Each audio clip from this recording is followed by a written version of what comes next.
Hello, it is I, Dragon Suit, also known as Saltasaur in-game.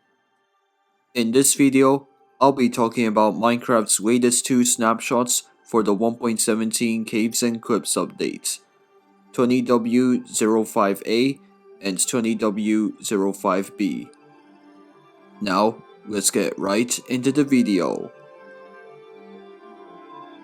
To start things off, a multitude of different changes have been made to the game's blocks, mobs, and items. Copper blocks have now been renamed to blocks of copper, and the different stages of copper have also changed names as well. Lightly weathered copper blocks are now renamed to exposed copper blocks. Semi-weathered copper blocks have now been renamed to weathered copper blocks. And finally, the fully weathered copper blocks have now been renamed to oxidized copper blocks. These changes also apply to other copper block variants as well. Powder snow can now be pushed around by pistons, and will now extinguish any flaming arrows that land inside of it. Scope sensors can now detect minecart movement, bells being rung, blocks changing their state, mob interactions, drinking potions, death sounds of entities, place sounds of entities, and finally, shulker boxes being opened and closed. Stone cutters can now be used to craft different variants of the copper blocks. Bundles now show a tutorial upon first being picked up. Drowns now drop copper ingots instead of gold ingots. Foxes can now walk over powder snow without sinking. Skeletons now turn into strays if they're submerged in powder snow for too long. And finally, wandering traders are now able to trade a new block introduced in these two snapshots, which I'll be covering shortly. Moving on to the new features. Many new decorative blocks have now been added in these two snapshots, which are all plans to be added to the future Rush Caves biome, which will be added in the later snapshots. With one exception, all of these blocks are currently only available in the creative inventory.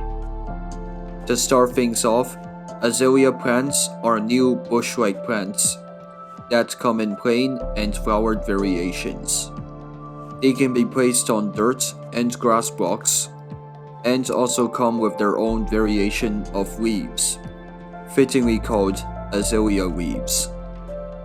Also introduced in these two snapshots are the glowberry vines, also known as cave vines.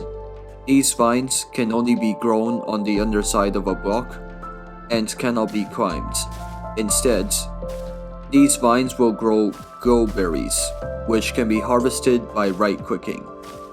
Glowberries restore 2 hunger points each and can also be used to feed foxes.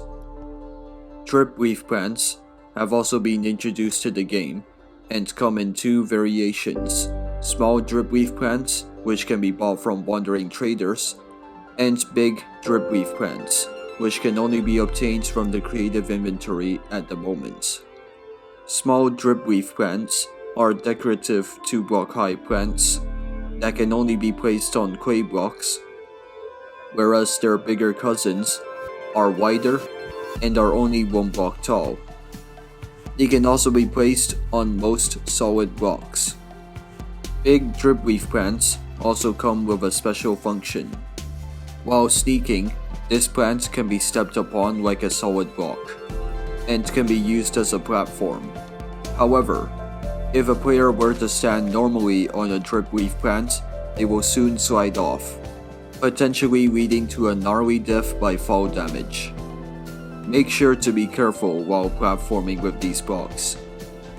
Other blocks introduced in this snapshot include moss blocks and moss carpets, which feature a grassy texture, and can also be bone mewed to create azaleas, grass, and tall grass. Rooted dirt, which is a new variation on the dirt block. Hanging roots, which can only be placed on the underside of a block. And the beautiful spore blossoms, large flowers that grow on the ceiling, and also produce purely cosmetic spores. Finally, to top things all off, various bug fixes have been made in these two snapshots, with more to come in future snapshots. Well, that's all I have for this video.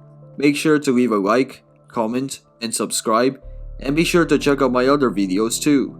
This is Dragon Souped, signing out.